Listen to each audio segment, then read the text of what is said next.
bipolar. You notice that I put, in bold, the abbreviation of the bipolar junction transistor. But first of all, let's try to clarify what means the bipolar. Means that it's using the two carriers. Remember that we define the P-type semiconductors and the N-type semiconductors. The N-type semiconductors has the electrons as the majority carriers and the holes as the minority carriers. The P-type semiconductors is in reverse way, means that the P-type semiconductors has the majority carriers as holes and the minority carriers as the electrons. Now, first of all, let's try, and that's why I show it to you in lab ahead of time, the transistor. Actually, we deal with transistors, from the beginning of this lab. I didn't want to go into details for the first two labs that I try to introduce the BJT or the transistor as the most used active device. You notice that I'm using, active device as the definition for a transistor. Means that I'm using, the input signal to control the output signal. Now, another way of defining a BJT, first of all, has three terminals, or it's a three-terminal device. Means that we are dealing with the B, E, and C. B is the base, E is the collector, E is the emitter, and C the collector. Each of the three terminals is connected to one of the three layers. Means that we may end up having, the two main types of a BJT. Depends on how they are arranged. Means that we'll end up with one of the two basic types of a BJT as known as the NPN. Sometimes you will see that dashed line between the divide between the specifications or between the types, or sometimes you are not seeing that small dashed line. Means that depending on the arrangement or depending on how those three layers are put it together, you notice that the middle layer has the opposite semiconductor of the other two layers from the beginning and from the end. Between the two, we'll analyze and we'll stay focused on the NPN, which is probably one of the most used transistors or types of type of transistor in our circuits and our devices. Now I will explain what is the main difference between the PNP and the NPN in terms of the voltage or the polarity that is applied to it. Means that switching from PNP to NPN type transistor is just the supplied voltage. Nothing else is changed. Another way or another observation or another note that I post in the in this unit is a current control device. We'll see the FETs, field effect transistor, that are a voltage control device. That's the BJT that is controlled by a current. Means that I'm changing an input current to control actually the output current. That's why it's called an active device. Now the symbols of the PNP and NPN. Now I'm using the PNP. You notice that the middle semiconductor, which is an N, always is the base. P, one of the two terminals is the P, let's say the top terminal or the top semiconductor, and I'll label as C or the collector. The emitter is, the bottom or the lowest terminal or the lowest pin of the transistor. Now, in terms of the electrical symbol, sometimes you will see a symbol for a transistor as, in this diagram, B as the middle layer or the middle terminal, collector, and the emitter. The same way, the NPN has the arrangement of the three terminals, except that has the N semiconductors on each side of the base. The only difference that we may see in the symbol, you notice that, and I will try, to emphasize, the main difference between the two. It's the direction of the arrow. Arrow is always showing, the emitter. In this way, we can differentiate which of the two terminals is the emitter and the collector. For an NPN, you notice that the arrow, that's why I put, a bit bolder, it's pointed out. And for a PNP, it's pointed into the base. Means that that's probably, the much easier to understand, the flow of the current. For an PNP transistor, the current flows again from the emitter. That's the emitter, goes into the base, a very small current that is into the base and the collector. You notice that always, the emitter, the emitter current is a bit larger than the collector current. In the same way, we can look for a NPN transistor. Means that I'm having a large current into the base, into the collector. I'm adding a small current into the base to end up with a large current into the emitter. Now we have to look in, the transistors or this configuration as a node that has the three currents that flows into this junction. That's, probably the easiest way to think in the flow of the current. Means that I'm still applying the KVL, KCL, and we'll see the analysis of the PNP or NPN transistors, and we'll see, the relationship between the three currents. Now, in terms of the package, and we discussed and we saw, different packages. That's why I show it to you in lab. You notice that the smallest size that we are using is, the TO92. That's, a specific package or a specific case, for the most used one. That's, low wattage, but again, relate the size of the transistor with the wattage or the power dissipated by a transistor. A much smaller size is the SMD, surface mounted device. Those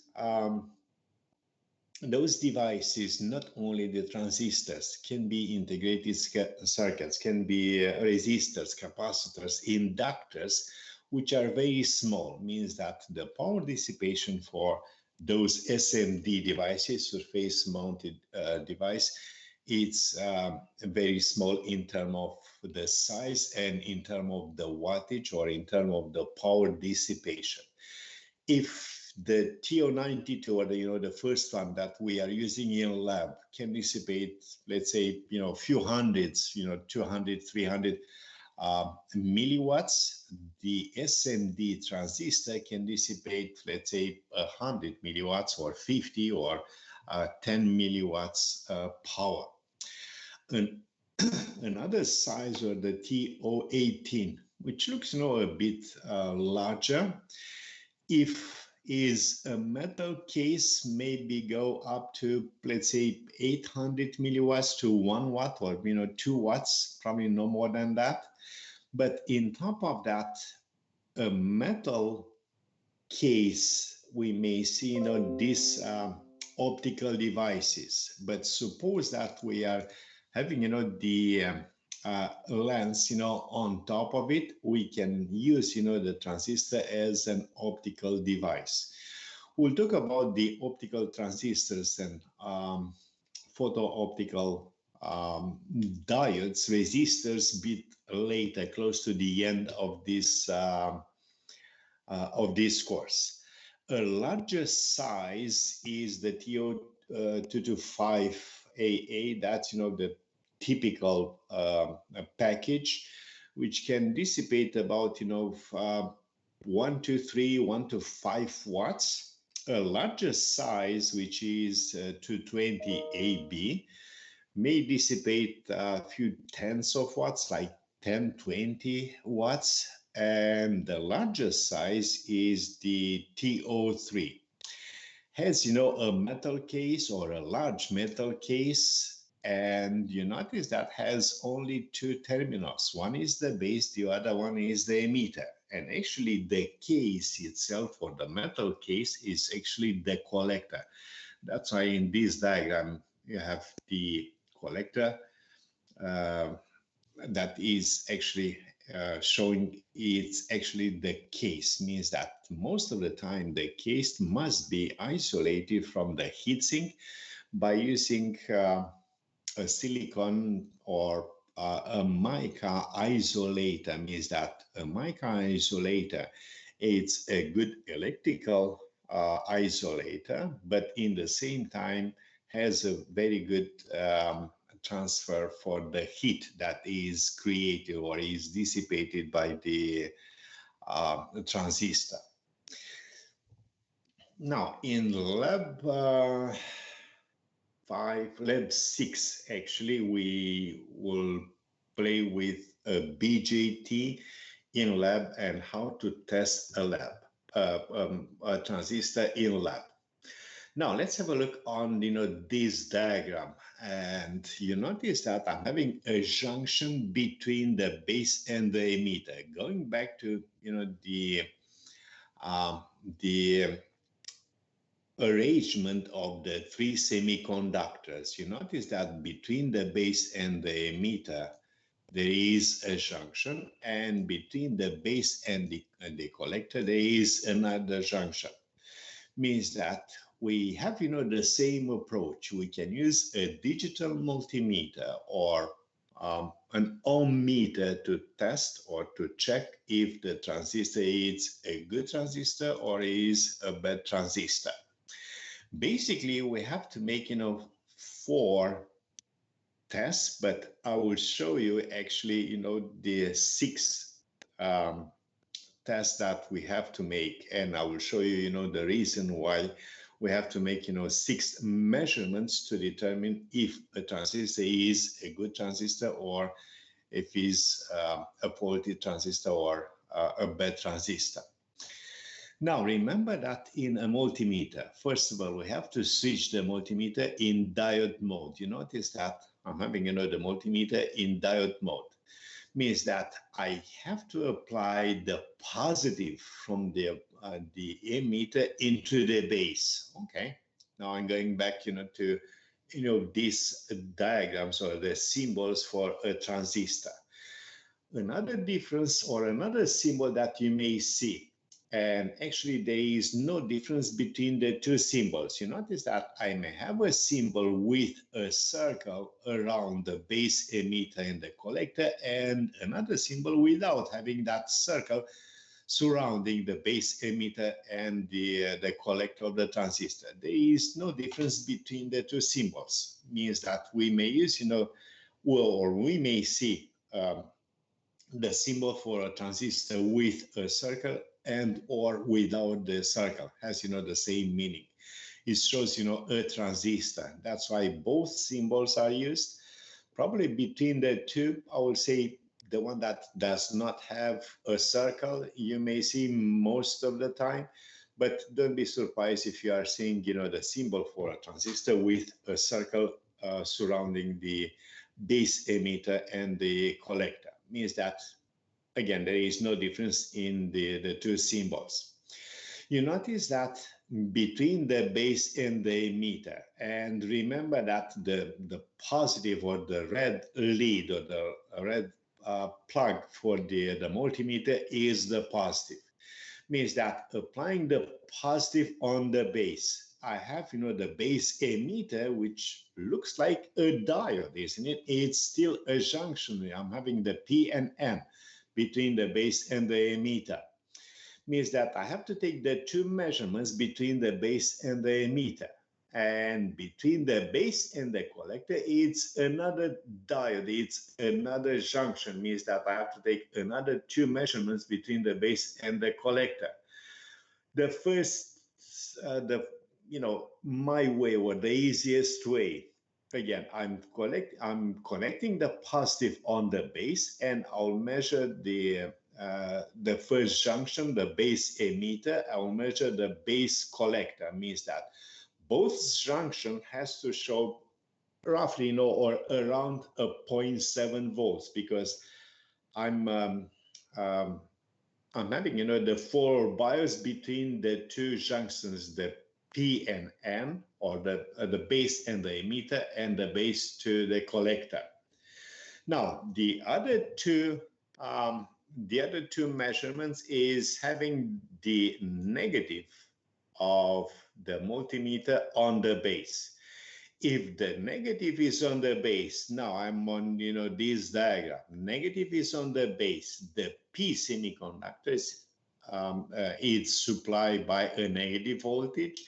The N semiconductors, the emitter and the collector, it's connected to the positive. Means that any of those two junctions, or actually, the two diodes, are in reverse bias. Means that for the first measurement, the two junctions, or the two like diodes, will be in forward bias. For the negative applied to the base, the two junctions are in reverse bias. Means that I will end up with an overload or over limit. That's, the meaning of the OL, over limit or overload. At this point is not the overload in terms of the current. That's why the OL has, most prefer as the over limit, or a very high resistance between the base and the collector, and the base to the emitter if it is in reverse bias. I said that up to this point we make, the two measurements of the two diodes, base emitter, base collector, but there are another two measurements which is very important to take into account. Some transistors may have, a diode connected between the base, between the collector and the emitter. Means that we have to take another two measurements, which is between the collector and between the emitter. Here you go. Means that we have, in total of 6 measurements to determine the base, if the transistor is a good transistor or a faulty transistor. We may have, a good junction or a good, diode or a good measurement between the base emitter, but this diode helps, to protect actually for the emitter collector maximum voltage. That's a very important parameter for transistor, and this diode actually protects, the emitter collector voltage. Okay, that's why I'm saying, the 6 measurements, not always you are seeing, those, 6 measurements. They are saying, 4 measurements, but, it can be, something wrong with this diode that may be connected between the collector and the emitter. Not all the transistors are having, that internal diode between the collector and the emitter. Some transistors are used in switching power source, or the transistor that are used in on-off state. We'll discuss, transistors in or switching transistors bit later in this, big unit about the BJT. Means that I have to take, the 6 measurements between the base emitter, base collector, and the collector emitter. Make sure that you understand, the difference between those 3 measurements. And I mentioned why we have to take the extra 2 measurements, because we may have, a diode between the collector and the emitter. That's in terms of, how we are using the multimeter to determine if a transistor is a good transistor or not a good working transistor or a faulty transistor. In terms of the operation, and I mentioned that we are using biasing, means that the transistor by itself, it doesn't work if we're applying a signal, let's say, on the base. Suppose that we have a transistor like that, and we are looking, to apply a signal on the base, and we are looking to find an amplified voltage on the collector or on the emitter. Transistor by itself, cannot work without having the external biasing, which is called the DC biasing, or the arrangement to the 3 terminals in order to use the transistor as an active device. The question, why we have to use, those external devices, actually external resistors, capacitors, in order to have, a replica of the input signal amplified, or an amplified version of the input signal.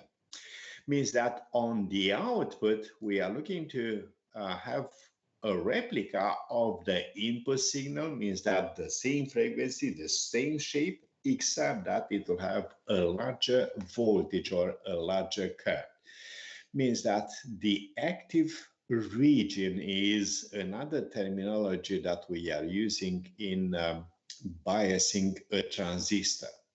How we can do that? By simply applying a DC voltage source and a set of resistors that will be labeled as in the first 2 labs, RB, RC, RE.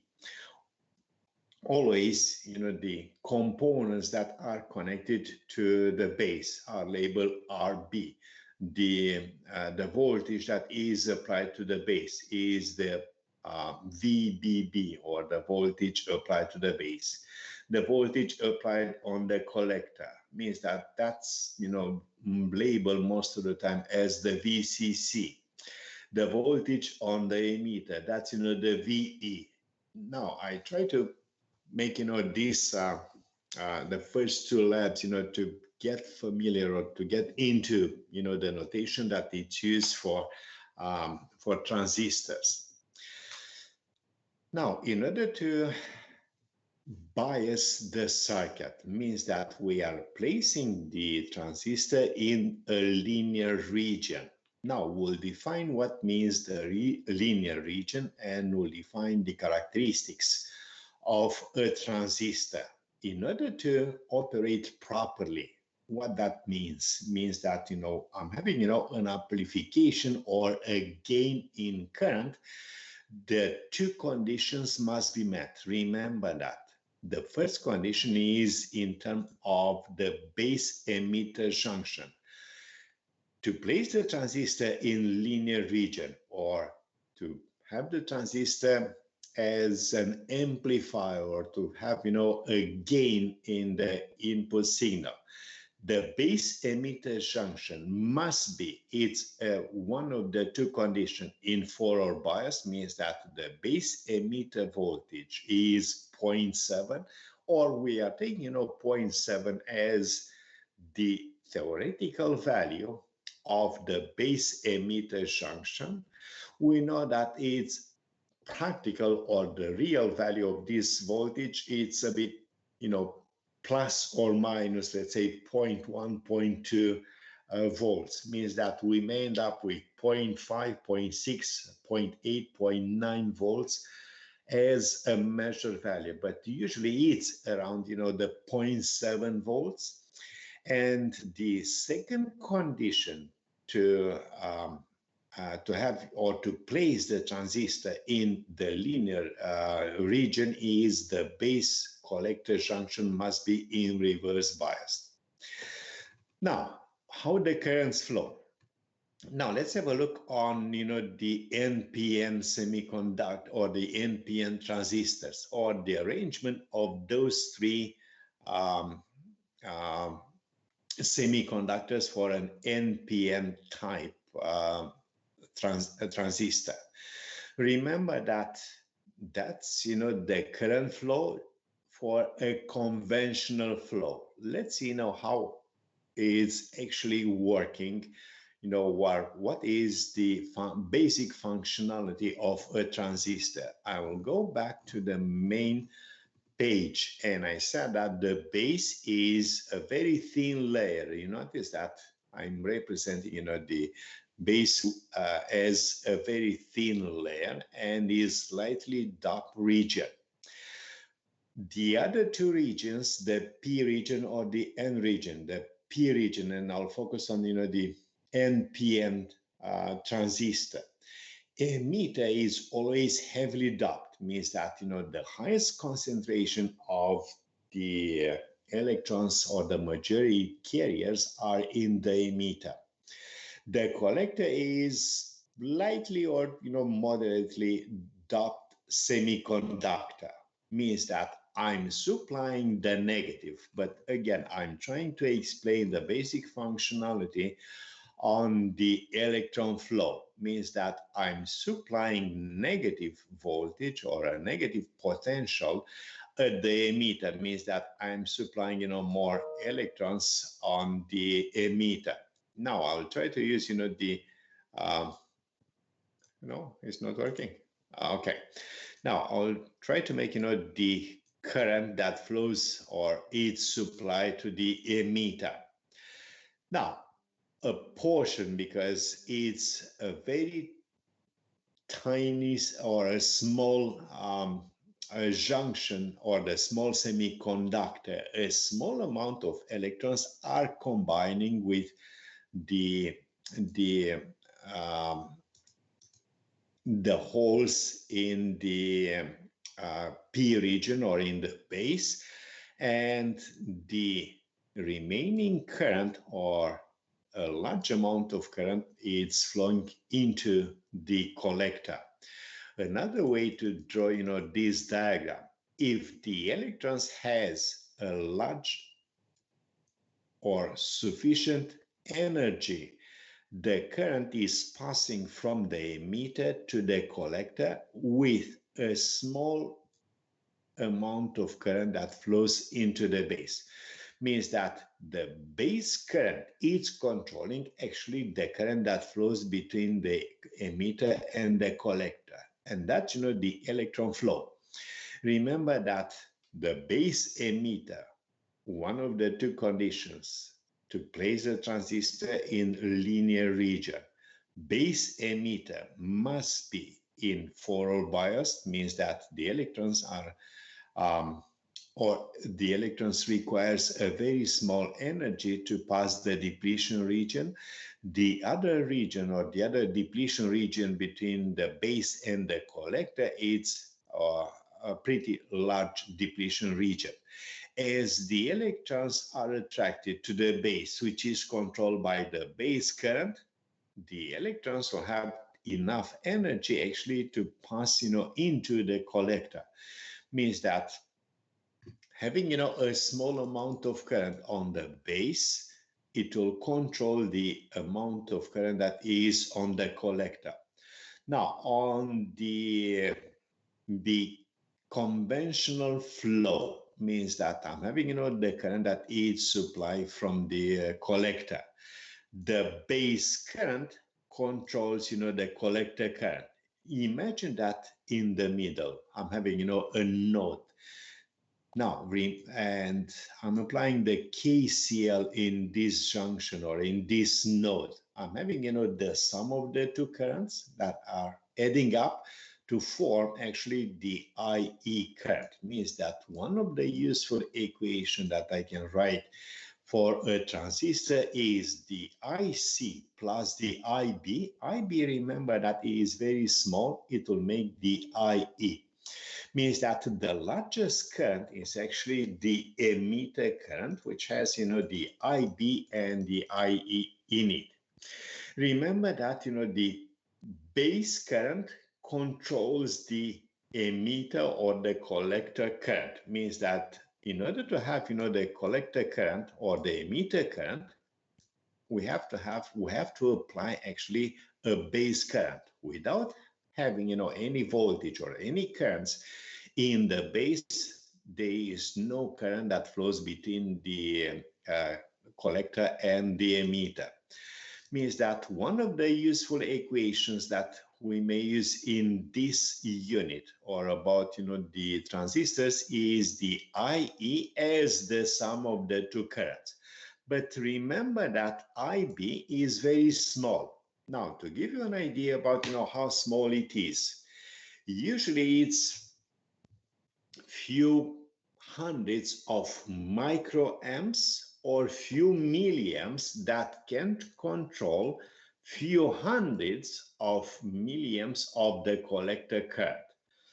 I'm talking about, the mid size or the mid value of the transistors in terms of the current. A large size transistors may have, few amps, 1 to 3 amps as the collector current, which requires a bit higher the IB. Most of the time you will see a beta as the gain in current. Means that the ratio between the IE or the IC and the IB is few tens or few hundreds. Usually the mid-range for the gain in current is about 100, 200. Now we may go a bit higher, special type transistors that may have 300 or 400 beta as the gain in current, and a large size transistors as the one that I showed to you in lab, the largest size may have a small beta. Means that they can handle a large current, but the beta for those transistors is a bit smaller than the medium or the small size transistors. Now, in terms of the characteristics, we'll define and we'll work on, the 5 different regions. Basically, or up to this point, we'll define the 3 regions. Means that the saturation region, which is the region on the left side of the characteristic of a transistor. The active region means that most of the time we are looking to place the transistor in the active region or the linear region, and the breakdown region. Now, next lecture we'll discuss about the 5 different region for a transistor, and we'll place different currents for different voltages in order to determine if the transistor is in a linear region, in the saturation region, in the limitation of the maximum current, limitation in terms of the power, and limitation of the VC max. Basically, the three main regions, actually we have, the 5 regions that it will limit or it will define the active region. Now, I will just introduce uh, the load line. I'm just showing, the load line, for this transistor. Means that we have to place the transistor in the active region. Means that I can place the transistor, or we have to bias the transistor in this load line. This load line can be defined by the voltage applied to it, by the current that flows through the transistor, and the adjacent or the auxiliary devices or external devices like resistors that may be adjusted to place the transistor in the linear region. Now we have, the load line, but we may have, or we may place the transistor closer to the cutoff. You notice that, and we'll define what means the cutoff region. That's one side. On the left side of the graph, we have the saturation, and we'll define what means saturation. On the top side, or the upper side, we have the maximum collector current. On this non-linear portion, which is defined by the power dissipated, or the maximum power dissipated by the transistor, which is non-linear because depends on the VCE max and depends on the collector current. And the fifth region is actually the collector emitter voltage, or the maximum voltage between the collector emitter. Again, we'll come back, to this characteristics, and we'll define. I'm just going to introducing the 5 limits, or the 5 regions that it will define the linear region. Means that the transistor can be placed anywhere in this white region, which is the active region. The question is, and that's, for the next lecture, where is, the best place, to have a transistor placed in the linear region. Now, we determine that, the ratio, and that's one of the most used parameters for a transistor. And next lecture, which is tomorrow, 9:30, we'll discuss the beta DFE. That's, the parameter that is given, is provided, and I will show you, some specs of a transistor, and we'll talk about, the beta DC, which can be defined as the ratio of the IC over IB. Again, changing or applying, or the IB current will control the IC. Means that we have, a gain in current based on the type of the transistor, based on the given parameter, or based on the beta DC. Now, we may see both parameters, but I'm simply using the beta DC to define the gain in current, or the DC amplification, or the DC gain, as being equal with the IC, the ratio between the IC and IB. Again, if I'm looking on this ratio, the ratio can be, I'm starting, let's say, from the lowest ratio, from the lowest beta, which is, let's say, about 10 or 20, and you notice that is a dimensionless number because it's the ratio of the two currents. The units are simplified, and beta is given as a dimensionless number. Means that I'm starting, from few tens, 10, 20 as the lowest amplification or the lowest gain in current up to few hundreds, like 3, 4, 500 gain or amplification in current. Means that going back to any of these diagrams, suppose that I'm applying, 1 milliamp base current, I may get, 100 milliamps or 200 milliamps IC current. Means that always is a gaining current based on the beta of the transistor. In problems, the beta, it will be given. In practice, we have to check based on the type of the transistor, the specs or the beta given by the manufacturer. Now, just a small observation at the end of this lecture, and I'll go back in the BJT. Remember that, for diodes, most of the time, the code is 1N, and I would say probably, 3 or 4 digits after 1N. Now, for that, for a diode, and I'll put, aside, the symbol for a diode. That's usually 1N, it's for a diode. If for a diode is 1M for a transistor, PNP or NPN. Now I'm drawing an NPN transistor because I'm using intensively.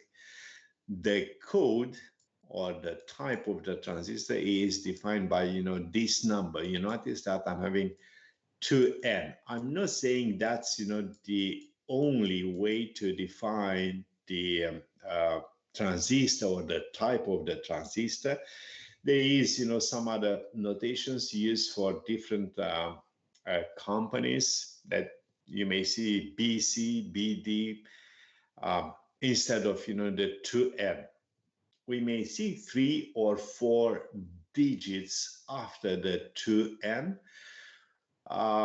Just by looking at a transistor, I'm looking for this transistor, we may have a PNP or an NPN. Now, in order to determine if the transistor is an NPN or PNP, we have to look, in that code. It's 2N 904 or 906. 904, for example, may be a PNP, identical characteristics for the same type, the same transistor. 906 will be a PNP or, NPN.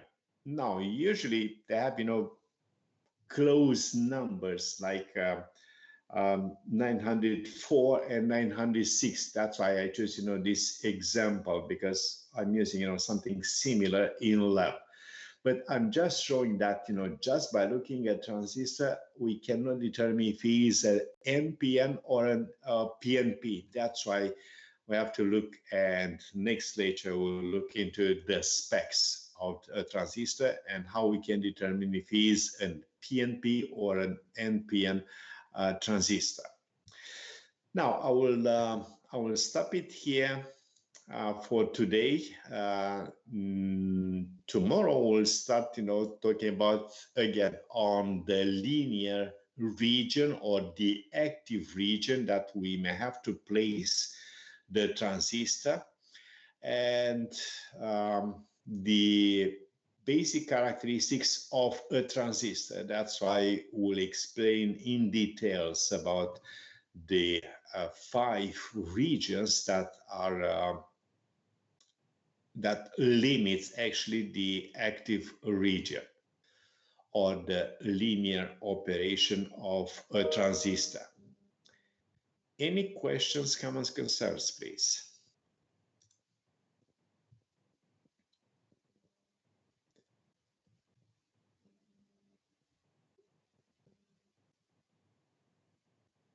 To remind you about Friday, it's the test one. It's almost, the same format as the ELE105.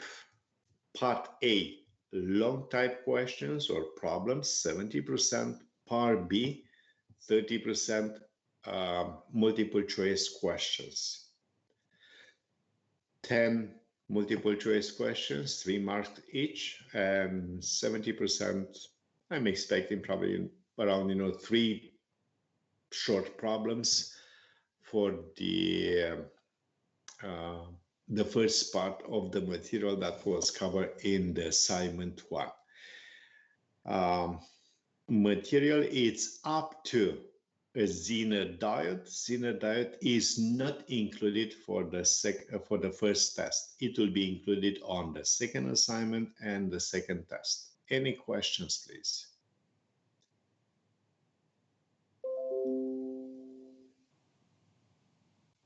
Yes, Andrew. I think in D2L there is a file with the formula sheet for test 1. Could you please check that? And I will check it now to make sure that is posted, but I remember that I already posted on D2L at the beginning.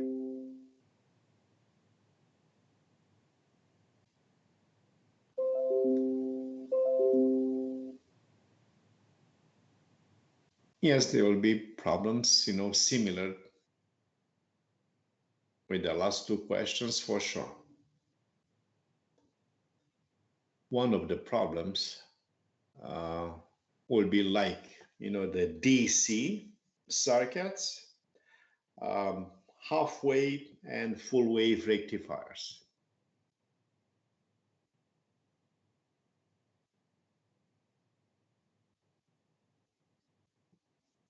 Perfect. Any other questions, please?